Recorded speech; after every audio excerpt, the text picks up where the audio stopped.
नमस्कार बच्चों। आज हम 10वीं कक्षा के एक पाठ पढ़ने जाएंगे जिसका नाम है बड़े भाई साहब। आपके परिवार में कौन कौन रहते हैं?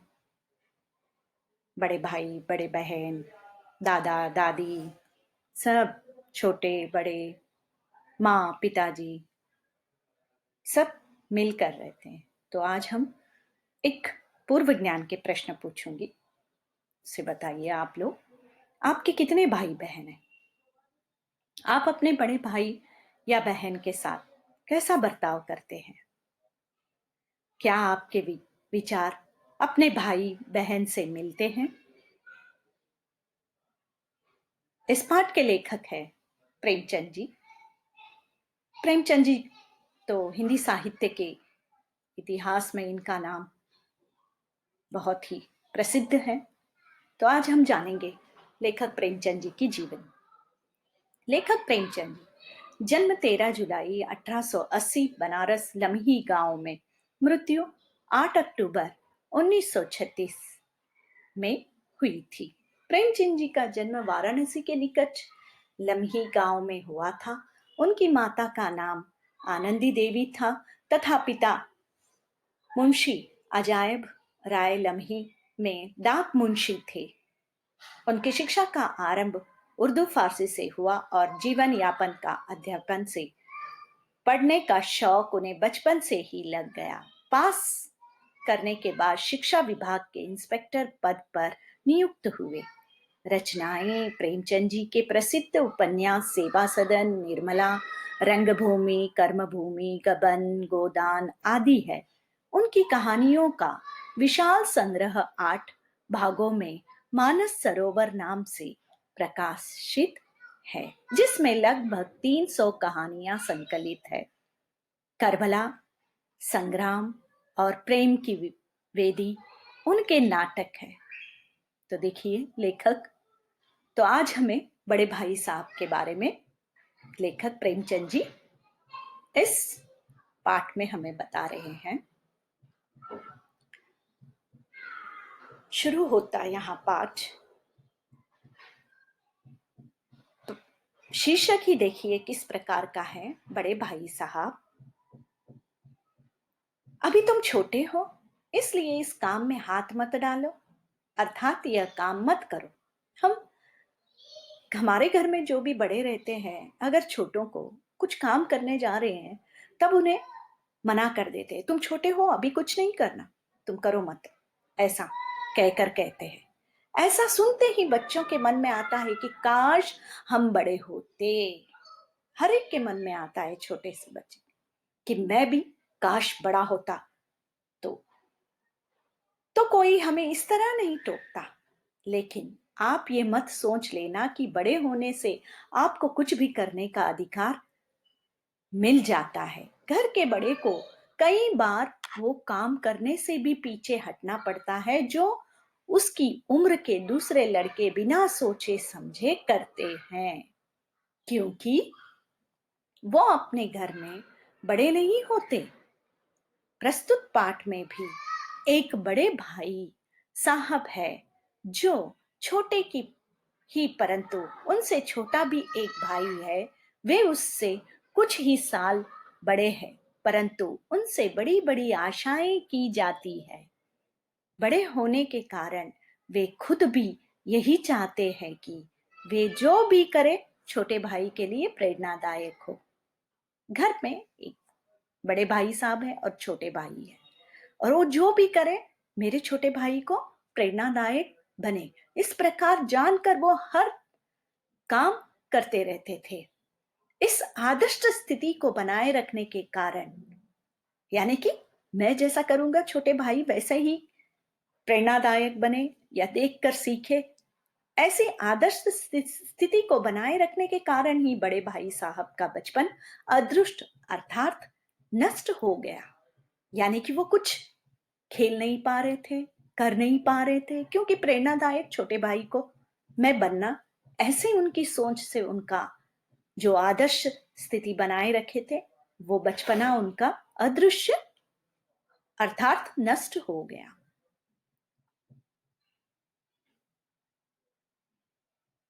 प्रस्तुत पाठ में भी एक बड़े भाई साहब है, जो है तो छोटे ही, परंतु उनसे छोटा भी एक भाई है। वे उससे कुछ ही साल बड़े हैं, परंतु उनसे बड़ी बड़ी आशाएं की जाती हैं। बड़े होने के कारण वे खुद भी यही चाहते हैं कि वे जो भी करे छोटे भाई के लिए प्रेरणादायक हो। हम अभी अभी पाठ प्रवेश में ये सब जाना था। देखिए यहाँ पर एक छोटा भाई है और बड़ा भाई है चित्र में। भाई साहब उससे 5 साल बड़े हैं, परंतु 3 ही कक्षा आगे पढ़ते हैं, यानी कि बड़े भाई साहब 3 कक्षा ही आगे पढ़ते हैं छोटे भाई से। वे अपनी शिक्षा की नींव मजबूती से डालना चाहते थे, ताकि वे आगे चलकर अच्छा मुकाम हासिल कर सके। देखिए बड़े भाई साहब में प्रेमचंद जी की जो भी कहानी हो, उपन्यास हो, नाटक हो, इनमें उर्दू के शब्द मिलते हैं। देखिए यहाँ क्या कहा जा रहा है। कक्षा आगे नींव मजबूती से डालना चाहते थे, ताकि वे आगे चलकर, नींव यानी जो बुनियादी, आगे चलकर अच्छा मुकाम हासिल कर सके। मुकाम यानी लक्ष्य को प्राप्ति कर सके। वे हर कक्षा में 1 साल की जगह 2 साल लगाते थे। बड़े भाई साहब पास होने के लिए 1 साल की जगह 2 साल लगाया करते थे, और कभी कभी तो 3 साल भी लगा देते थे। वे हर वक्त किताब खोलकर बैठे रहते थे। हर वक्त किताब खोलकर बैठने की यहाँ पर नहीं है। किताब के सामने बैठे हैं, मन लगाकर पढ़ेंगे तो 2 मिनट में भी हम सब कुछ पढ़ लेते हैं। हरदम किताब के सामने बैठे बैठे बैठे बैठे पढ़े, और एक एक साल वो एक ही कक्षा में 2 2 साल बिताते थे। तो हमें ध्यान पूर्वक पढ़ाई पढ़ने से सब कुछ हासिल होता है, न कि किताबें 24 घंटे किताबें खोलकर न बैठे। लेखक का मन पढ़ाई में बिल्कुल भी नहीं लगता था। यहाँ लेखक कौन है? छोटे भाई साहब। अगर 1 घंटे भी किताब लेकर बैठना पड़ता तो यह उसके लिए किसी पहाड़ को चढ़ने जितना ही मुश्किल काम था। जैसे कि उसे खेलने का मौका मिलता, वह खेलने के लिए मैदान में पहुंच जाता था, लेकिन जैसे ही खेल खत्म कर कमरे में आते तो भाई साहब का वो गुस्सा वाला रूप देखा कर उसे बहुत डर लगता था। किसे? छोटे भाई को। किसका चेहरा देखकर? बड़े भाई। क्यों? क्योंकि वो खेल के मैदान से कमरे में आते ही बड़े भाई साहब का चेहरा देखकर उन्हें बहुत डर लगता था। बड़े भाई साहब छोटे भाई को डांटते हुए कहते हैं कि वह इतना सुस्त है कि बड़े भाई को देखकर कुछ नहीं सीखता। अगर लेखक अपनी उम्र इसी तरह गंवाना चाहता है तो उसे घर चले जाना चाहिए और वहां मजे से गुल्ली डंडा खेलना चाहिए। बड़े भाई साहब छोटे भाई को कह रहे हैं, अगर तुमको इसी तरह समय बिताना है तो आप वापस चले जाए गांव और जाकर गुल्ली डंडा बच्चों के साथ खेले। गांव में कम से कम दादा की मेहनत की कमाई तो खराब नहीं होगी, यानी कि जो पिताजी ने कमाया है हमें फीस के लिए दे रहे हैं वो तो खराब नहीं होगा। तुम वहां पर यहां तो नहीं पढ़ रहे हो, क्योंकि खेल में ही समय पूरा बिता रहे हो। भाई साहब उपदेश बहुत अच्छा देते थे। ऐसी ऐसी बातें करते थे जो सीधे दिल में लगती थी।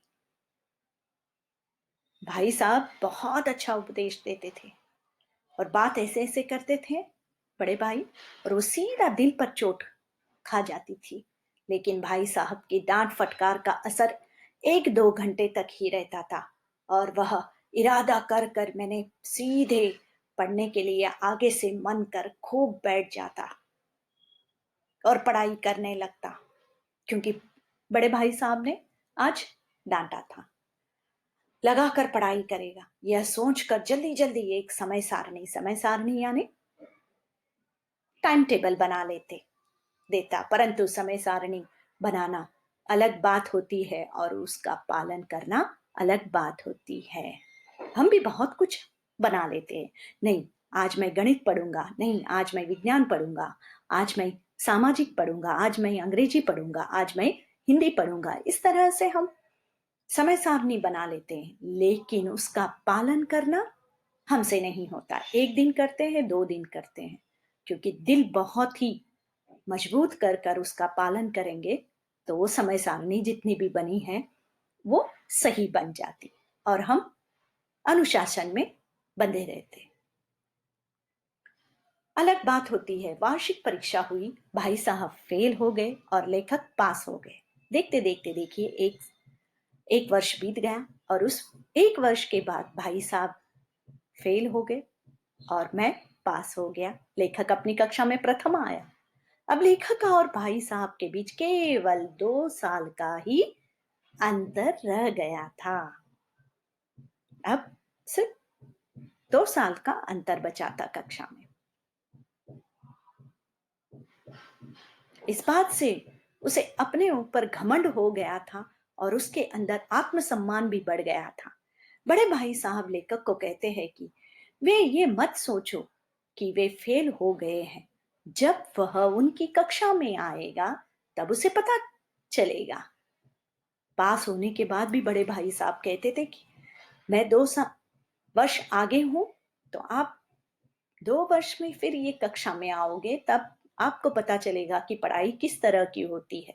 तुम ये मत समझना कि अब तुम पूरी तरह पढ़ चुके हो, कि फेल हो गए हैं। जब वह उनकी कक्षा में आएगा तब उसे पता चलेगा कि कितनी मेहनत करनी पड़ती है, कितना परिश्रम करना पड़ता है। जब अलजेब्रा और ज्योमेट्री करते हुए कठिन परिश्रम करना पड़ेगा। और अलजेब्रा और ज्योमेट्री ये दोनों गणित के विषय हैं। इंग्लिस्तान का इतिहास याद करना पड़ेगा, तब उसे पता चलेगा। बादशाहों के नाम याद रखने पड़ेंगे, कितनी परेशानी होती है। परीक्षा में कहा जाता है कि समय की पाबंदी पर निबंध लिखो।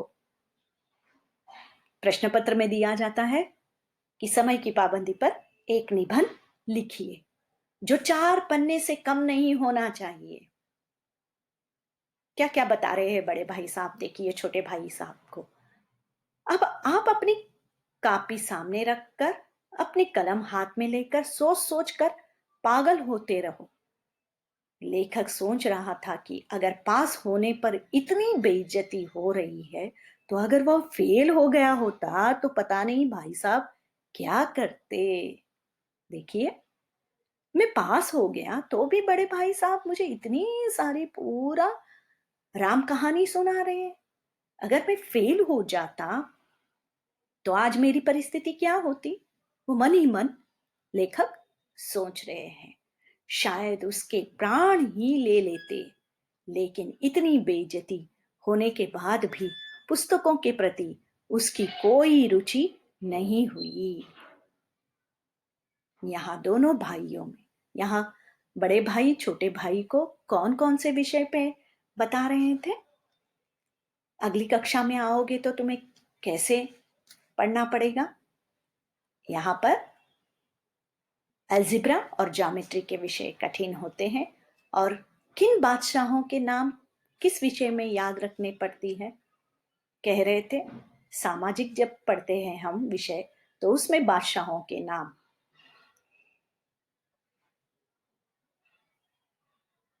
परीक्षा में किस विषय पर निबंध लिखने के लिए कहा गया।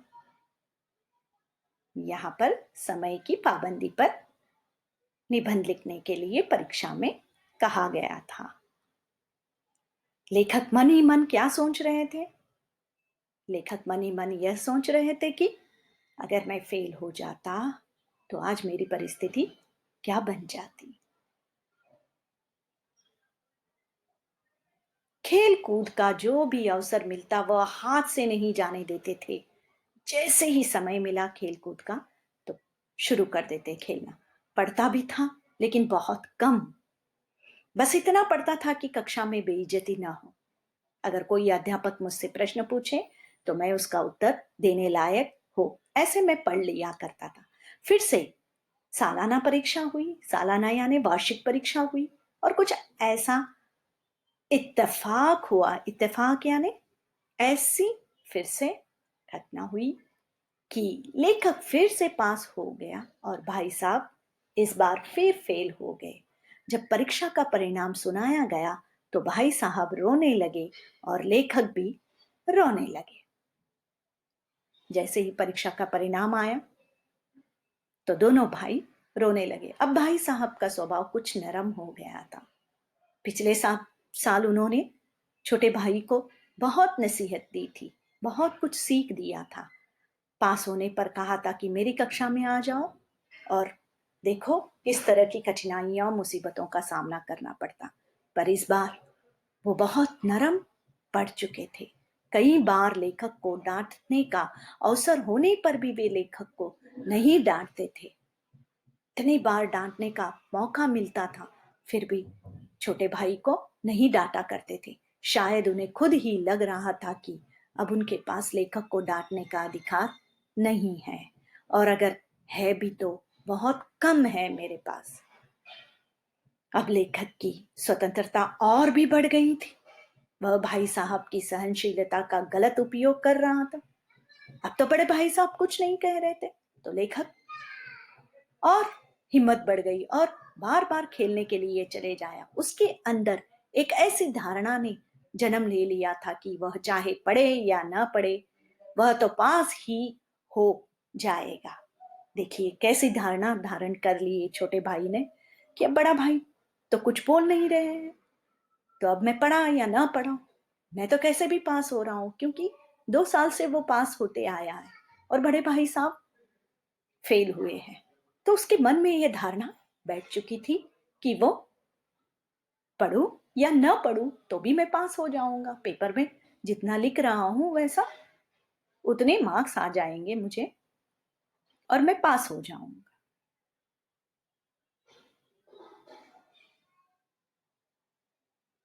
उसकी किस्मत बहुत अच्छी है, इसीलिए भाई साहब के डर से जो थोड़ा बहुत पढ़ लिया करता था वो भी बंद हो गया। अब लेखक को पतंगबाजी का नया शौक हो गया। देखिए अब लेखक क्या करने लगे, पतंगबाजी, पतंग उड़ाना। और अब उसका सारा समय पतंगबाजी में ही गुजरता था। फिर भी वह भाई साहब की इज्जत करता था और उनकी नजरों से छिपकर ही पतंग उड़ाता था, क्योंकि बड़े भाई होने के नाते, ये छोटा होने के नाते वो बड़े भाई को इज्जत करते थे और छिप छिप कर पतंग उड़ाया करते। एक दिन शाम के समय हॉस्टल से दूर लेखक एक पतंग को पकड़ने के लिए बिना किसी की परवाह किए दौड़ा जा रहा था। शाम के समय हॉस्टल में अचानक भाई साहब से उसका आमना सामना हुआ। भागते भागते सामने अपने बड़े भाई को देखा। वे शायद बाजार से घर लौट रहे थे। उन्होंने बाजार में ही उसका हाथ पकड़ लिया और बड़े क्रोधित भाव से बोले, हाथ पकड़ लिया क्योंकि ये भागते हुए पतंग के पीछे आ रहा था ना, इसीलिए हाथ पकड़ लिए और बोले, इन बेकार के लड़कों के साथ तुम्हें बेकार के पतंग को पकड़ने के लिए दौड़ते हुए शर्म नहीं आती? इन बेकार बच्चों के साथ तुम ऐसे वैसे फिर रहे हो। वही समय अगर पढ़ाई में लगाते तो कुछ काम आ जाता। तो यहां पकड़ लिए। अब हॉस्टल से कौन भागकर पतंग के पीछे जा रहा था? लेखक भागकर पतंग के पीछे जा रहे थे। किसने लेखक का हाथ पकड़ा? बड़े भाई साहब। बड़े भाई साहब कहां से लौट रहे थे? बाजार से।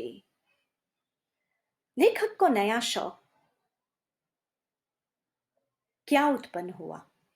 पतंगबाजी करने का।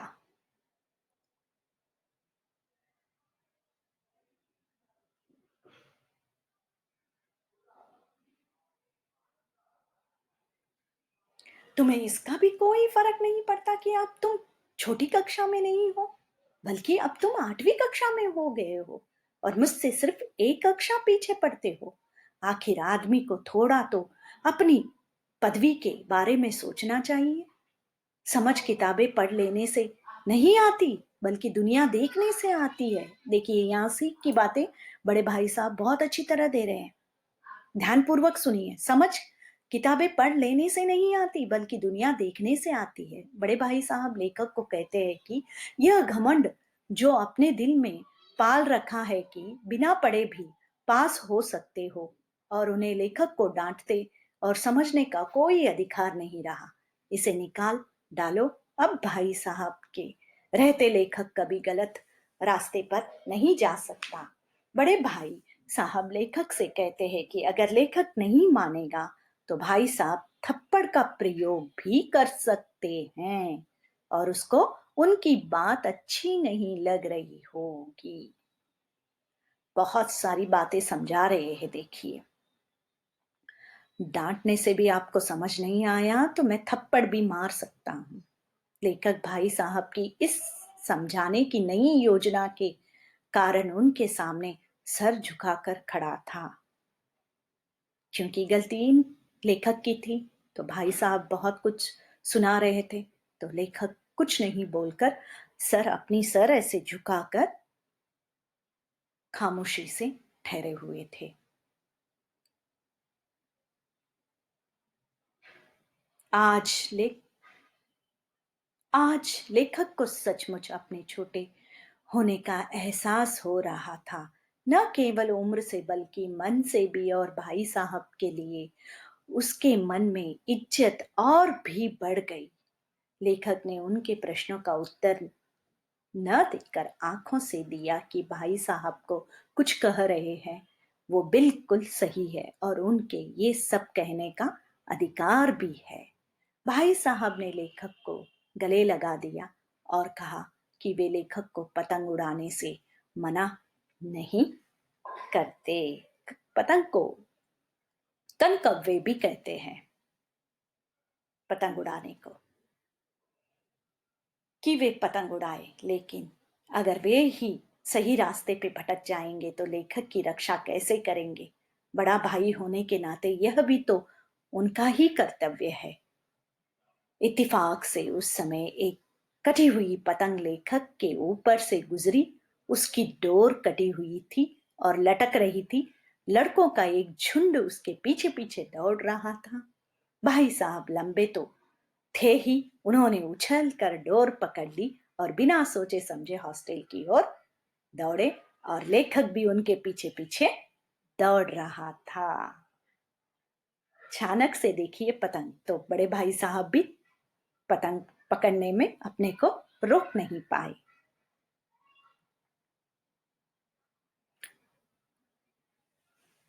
प्रश्न देखिए, यहां पर पाठ आपको समझ में आ गया बड़े भाई साहब।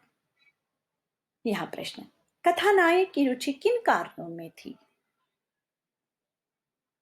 बड़े भाई साहब छोटे भाई से हर समय पहला सवाल क्या पूछते थे। दूसरी बार पास होने पर छोटे भाई के व्यवहार में क्या परिवर्तन आया। बड़े भाई साहब छोटे भाई से उम्र में कितने बड़े थे और वे कौन सी कक्षा में पढ़ते थे। प्रश्न को ध्यान पूर्वक सुनिए। बड़े भाई साहब दिमाग को आराम देने के लिए क्या करते थे। कापियों में कुछ चित्र उतारा करते थे। व्याकरण, इस बड़े भाई साहब कहानी में मुहावरे बहुत हैं, तो व्याकरण में मुहावरे हैं। मुहावरे वाक्य की सुंदरता को बढ़ाते हैं। सर पर नंगी तलवार लटकना मुहावरा है, और इसका अर्थ है साक्षात मौत दिखाई देना, आड़े हाथों लेना, कठोर बातें कहना, अंधे के हाथ बटेर लगना, अयोग्य व्यक्ति को अत्यंत मूल्यवान वस्तु अनायास मिल जाना। ध्यान पूर्वक सुनिए, क्योंकि प्रश्न पत्र में आपको मुहावरे पूछे जाते हैं। मुहावरों का अर्थ लिखकर अपने वाक्य में प्रयोग करना है। लोहे के चने चबाना, अत्यंत कठिन काम करना, दांतों पसीना आना, बहुत कठिनाई आना। तो मुहावरे, और जैसे ही आप पाठ पढ़ते रहते हैं, उस जहां जहां पर भी आपको लगे मुहावरे, वहां पेंसिल से आप रेखांकित करते जाइए। अब आपकी इस पाठ के प्रति एक गतिविधि है छोटी सी। कोई भी एक रंग बिरंगी पतंग बनाइए। आप न्यूज़पेपर लेके, समाचार पत्र या A4 शीट लेके आप एक पतंग बनाइए। बनाते समय आप कैसा अनुभव कर रहे हैं, वो मुझे पतंग बनाने के बाद कक्षा में प्रस्तुत करना है। तो हो गया इस पाठ की गतिविधि। तो अब गृह कार्य देखिए बच्चों। पाठ को ध्यानपूर्वक पढ़कर मुहावरों को रेखांकित कीजिए, क्योंकि इस पाठ में मुहावरे बहुत सारे हैं। तो धीरे से पाठ को पढ़कर इस मुहावरों को रेखांकित कर लीजिए। तो बच्चों, आज का पाठ बहुत बढ़िया से समझ में आया आपको। ऐसा बहुत अच्छा प्रेमचंद जी का ये पाठ है। तो आप एक बार अच्छी तरह से पढ़िए। धन्यवाद।